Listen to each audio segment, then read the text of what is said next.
Hello? Kyle, I've put the living expenses in for this month too. Make sure you don't waste it, okay? I would call Kyle at the end of every month to confirm the transfer. Being a boy, I thought he might find it annoying if I contacted him too often. But still, I wanted to hear his cheerful voice at least once a month. Thanks for the $15 allowance every month. I've been eating ramen noodle every day. What? I've been transferring $1,500 to you every month. What? We both were puzzled by what the other had said. According to the bank statement I had in my hand, I had indeed transferred $1,500 to Kyle's account as usual. So why did he think it was only a tenth of that amount? $15 isn't enough for anything. But Mom, isn't your company going through tough times right now? What are you talking about? This year we're doing better than ever. I've even been thinking about increasing the amount I send you. At my words, Kyle let out a surprised huh? Who had told Kyle that my company was in jeopardy? As I pressed him to find out where he heard such a thing, I could feel my temper rising. Kyle, I'll definitely take care of it, don't worry. I hung up the phone, planning to head to Kyle's place. I was going to pick him up and then go to the police. I was sure the culprit was that guy. I won't forgive him. My name is Monica. I'm a 49-year-old single mother. I divorced my husband when I was pregnant. Since then, I've been raising Kyle on my own with just a woman's hand. Fortunately, my family's business allowed me to work and study hard to take over. Thanks to that, our lives were stable, and Kyle never had to suffer just because he had one parent. Kyle has always been a very serious child. Although a bit absent-minded at times, his grades have always been at the top. When my father fell ill during Kyle's elementary school days, it motivated him to study hard with the goal of becoming a doctor. He succeeded brilliantly, entering a prestigious university's medical school at the top of his class. I had planned to fully support his university expenses, but Kyle worked hard enough to earn a tuition waiver, which was a financial relief. I was so proud to have raised a son who worked hard and achieved results. The university was about a 2-hour train ride from our home, and since it would be too much for him to commute and study, I decided to use the money saved from the tuition to let him live near the university. Fortunately, there was a student dormitory available, so we signed the contract. It was inhabited by students from various universities, and Kyle was looking forward to moving in. The dormitory had a rule that even parents couldn't enter. And the moving was assisted by other residents as a way to build community. The manager told us not to worry about it. I felt a bit sad not being able to see his room, but I thought it was part of becoming independent and accepted it.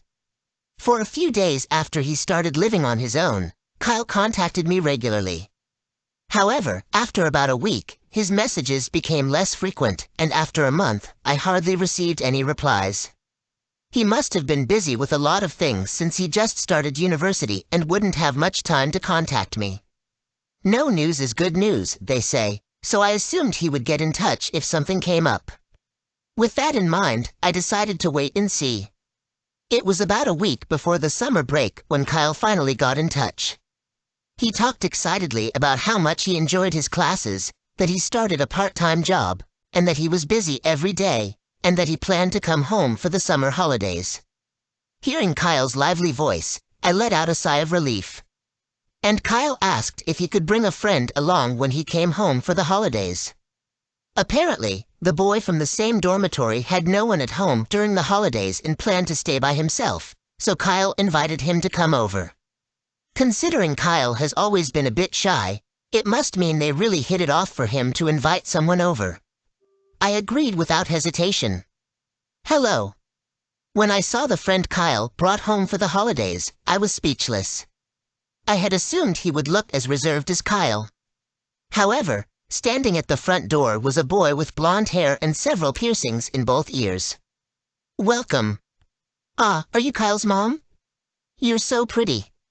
You must be popular. Well, maybe. Ignoring my discomfort, the friend, David, made himself at home and sat down on the living room sofa. I wanted to say something about his presumptuous attitude, but I held back because he was a friend of Kyle's after all. During his 3-day stay, David was bossing Kyle around with this and that. It made me anxious, but Kyle didn't seem to mind too much. "Hey, Kyle, let's hit up the arcade." "There's no arcade around here." "That's lame." If he was bored, he could just go home. Over these 3 days, I grew to dislike David quite a bit. Because he was always clinging to Kyle, I couldn't get any time with my son. He was disrupting our precious family time, and frankly, I wished he would just go home. In the end, David didn't just stay for 3 days. He stayed until Kyle left, and I didn't get any time with Kyle at all. After they returned to the dormitory, Kyle's calls became sporadic.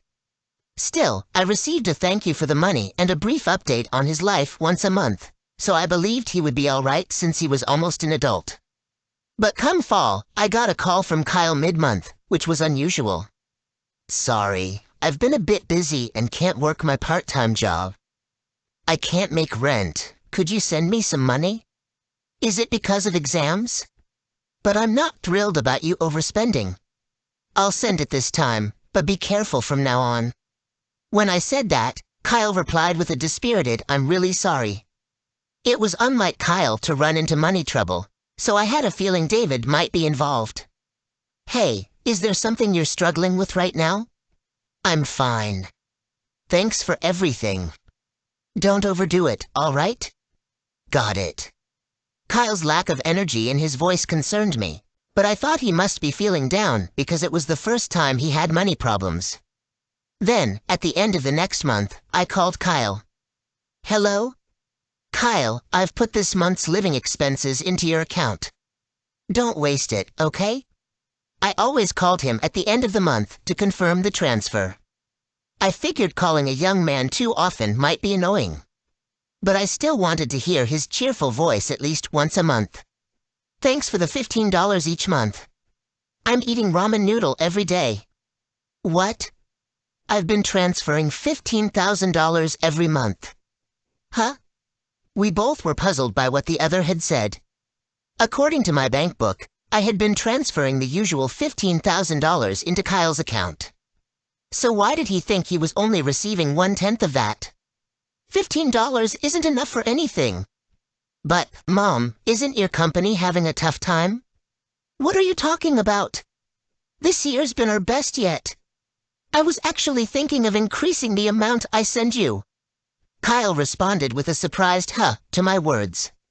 "Where on earth did you hear that my company was in trouble?" I managed to find out who said it, and it made my blood boil. "Kyle, I swear, your mom is gonna sort this out." I hung up the phone, intent on heading to Kyle's place. Once I pick Kyle up, I plan on going to the police station. The culprit is definitely that guy.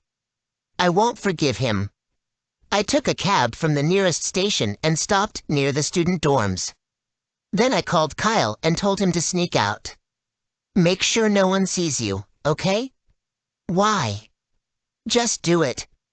Kyle seemed unconvinced, but he kept his promise and snuck out of the dorm. As he turned the corner and approached the car, I nearly screamed. "Mom, it's been a while." "Kyle? What happened to you, to your body?" He was healthy when I saw him in the summer, but now in front of me was my son, looking nothing but skin and bones. What on earth had happened? I asked Kyle cautiously. "Kyle, you've lost so much weight. What happened?" At first, Kyle said it was nothing, but gradually he began to explain his current situation. "Mom, after I returned from visiting home, you sent me a new bank book for a new account, remember? Since then, the allowance you've been sending has been cut to $15, right? I was really struggling, but I heard from David when I was home that you were talking about folding the company, so I thought life must be tough." I was stunned to hear this. I have no memory of discussing such things with Kyle while he was home. The company has been achieving its best performance this year. I have no intention of folding it. There was something else in Kyle's story that bothered me. "Hey, what new account are you talking about?" "Huh?" "That's right. I've never created a new account since Kyle was born. Moreover, I've been depositing $1,500 into the same account every month. A horrible feeling came over me. Kyle, let's go to the police. The police? Why? Because someone might be stealing the money I've been sending to you. When I said this, Kyle's eyes widened in disbelief. But then, as if he realized something, he began to think. Could it be? Kyle's suspicions were probably correct. Thinking of how Kyle has been hurt made my heart ache. But the person responsible for this needs to be held accountable. Driver, please take us to the nearest police station. Upon my request, the cab started moving. The taxi driver, having overheard our conversation, kindly took us to the biggest police station in town. When we arrived at the police station, I supported Kyle as we entered. Kyle used to be so conscientious about his diet and was in such good shape due to sports, but now he seems even lighter than me. As we walked, tears blurred my vision. The young man at the police station listened to both our stories and offered words of comfort first. You've done well to endure through tough times, he said, and Kyle started crying as if a dam had burst. It turns out we've had similar complaints from this student dorm area lately. Really? According to the police officer, in the last month, there have been about 3 families who have come with complaints similar to ours. And all of them unanimously pointed to a person named David as the culprit. Is the person you're talking about by any chance David? I asked, and the police officer sighed and nodded. Kyle was looking down beside me. He probably suspected it, but really hoped it wasn't true. I put my hand on Kyle's back and looked at the police officer. Is there an ongoing investigation? After a moment of thought, the police officer took Kyle and me to a separate room. He asked us to file a complaint.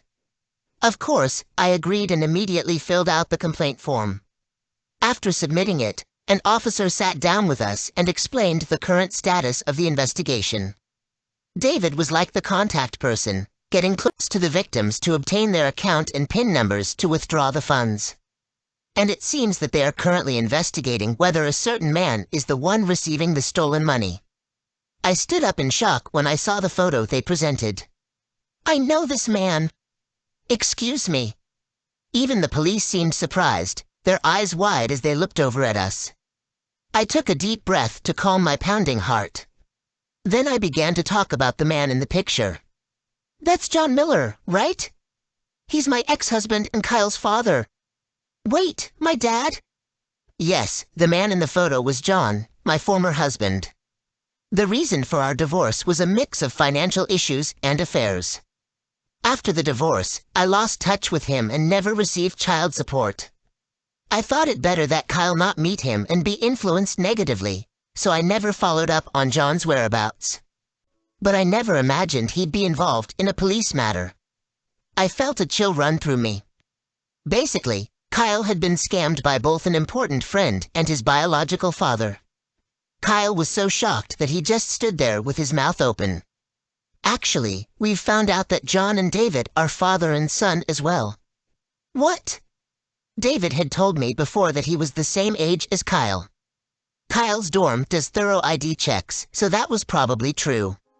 But if that's the case, it means that John had another woman pregnant at the same time as me. I no longer have any feelings for John, and though it's after the fact, it was still a shock. Are you saying David and I are brothers? Kyle seemed unable to comprehend this astonishing revelation. I was at a loss for words in the face of this unexpected fact. So, I'm sorry, but we need a bit of your cooperation. Of course, I won't hesitate to help catch those two. Kyle gave a small nod in agreement with my words. Following the police's instructions, we decided to take the necessary actions. I sneakily returned Kyle to the dorm, and I stayed at a nearby hotel. The next day, I waited for the right moment when David was around and called. Hey, is Kyle doing all right? Claiming that Kyle was busy washing dishes, I deliberately put the call on speakerphone. From this action, I gathered that David must be nearby. I've come into a bit of unexpected money, so I'll transfer it to your account. Make sure to use it wisely. Got it, thanks, Kyle said and hung up the phone. I stopped the voice recorder I had on hand. Then I transferred $10,000 to an account under Kyle's name. The next morning, Kyle checked his online banking and sent the proof to the police. After stopping by a certain place, I went to the dorm with the police. I explained the situation to the dorm manager, who immediately took us to David's room. When I pressed the bell, annoying footsteps approached from inside. Who is it? Wait, what? David opened the door briskly and froze. He didn't understand why Kyle's mother and the police were standing together in a place where outsiders were not allowed. David seemed genuinely clueless. I put on a smile for the confused David. Long time no see, David. I'm Kyle's mom. What do you want with me, Kyle's mom? And you brought the cops. David looked at Kyle beside me and guessed what we were there for. We have a warrant and are going to conduct a search now. I'm really sorry, I have to go out. Can we do this another time? Without skipping a beat in response to the police officer's words, David tried to forcefully shut the door. But the police weren't about to let that happen. Two men managed to open David's apartment door and started their search. Soon after the search began, there were calls from all around, found something. Hearing this, David seemed to slump his shoulders in resignation. Leaving David behind, I and Kyle entered the room. On the table, there were several passbooks and cards, all laid out. Each one was for an account under a different name. Looking at them, my head started to hurt. The cops, with practiced hands, sorted them by name and began snapping photos. How did this get out? Kyle, did you rat me out? I thought you were my best friend. You must have been laughing at me on the inside while I was going through tough times. It's not what it looks like. There's an explanation for all this. David tried to come up with all sorts of excuses to escape blame, but Kyle didn't react at all. Agitated by Kyle's attitude, David looked as if he was about to grab him at any moment. That's when I opened my mouth. Swindling money from your own half-brother, that's just the lowest of the low. Half-brother? Who's related to whom? You and Kyle. Frozen by my words, David stood still. Given that he had limited his targets to students, it seemed certain that he had shared the preliminary investigation information with John. Because of my family's unique business, when John did some digging on Kyle, he would have quickly realized that he's my son. No way! It's true. John Miller is my ex-husband and Kyle's biological father. It seems he was having an affair at the same time, though, and that's when you were born. As I said this, David sat down in shock. From the police investigation, I knew that David had a sickly sister. After divorcing me, John immediately married his then-mistress. However, it seems the mistress did not want a boy, so David was neglected and raised haphazardly. As soon as the sister was born, John and the mistress divorced. The sister, being expensive to treat, was taken in by her maternal side, and it seemed David was taken in by John. They met as siblings from time to time, and during those meetings, David had been giving money to his mother for medical expenses. Learning this, I felt the significant presence that the concept of siblings held for David.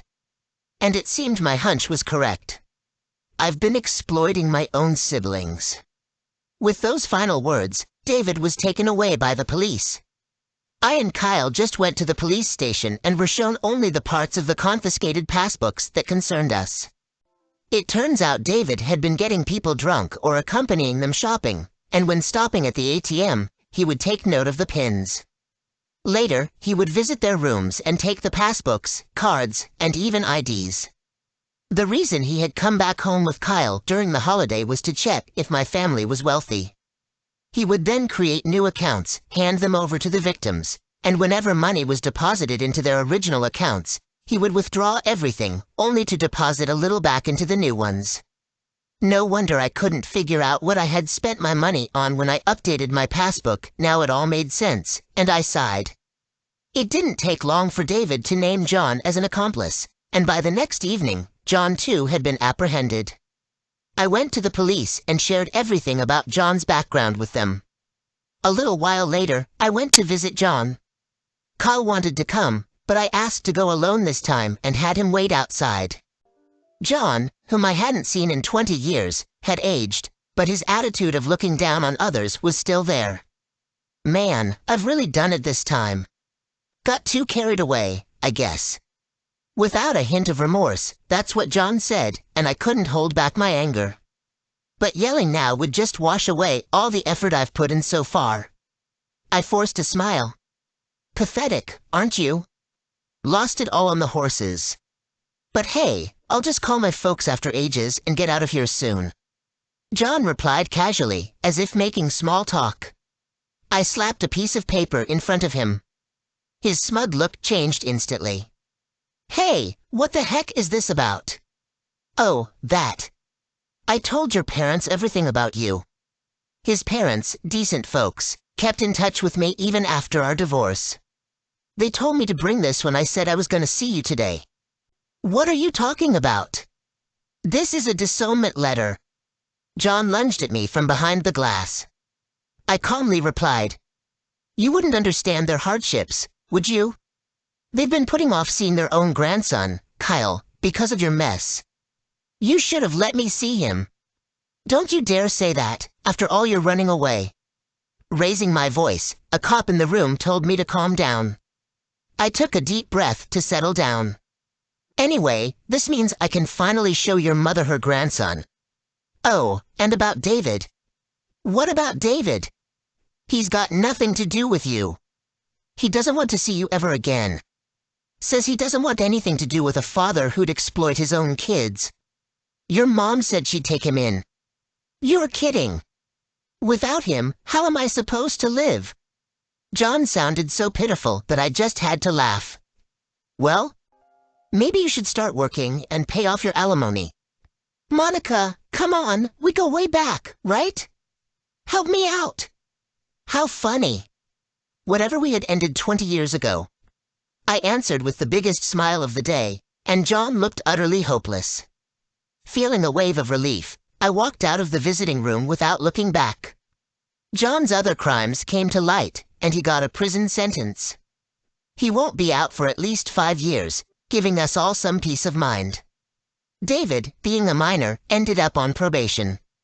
He's apparently being re-educated under the strict guidance of his foster parents now. Their home is even deeper in the boondocks than ours, with absolutely no form of entertainment, so it seems David's having a tough time. By the way, his sister is planning to undergo surgery abroad, and the money David was desperately gathering was for that purpose. However, it turned out that John had been embezzling those funds. David seems like he's still at an age where he'd want to enjoy himself, but each time he gets a talking to from his foster parents. Kyle was initially confused, but he's buckled down and is studying hard to become a doctor, which was his original goal. He's been moving up in school and is about to face the national board exams soon. As for me, my company has grown even more, and I've been able to increase the financial support I give to Kyle. On top of that, someone who's been with the company through thick and thin, and who Kyle has been fond of since he was a kid, has unexpectedly proposed to me, and I'm currently holding off on my answer. It was Kyle who suggested that this person should propose, saying, you might as well marry rather than just date. I was a bit impressed, he knows me so well. Nevertheless, with Kyle's clinical rotations and exams coming up next year, the expenses will surely increase. I'm thinking that I should first support Kyle in becoming a fine doctor before I start considering my own future.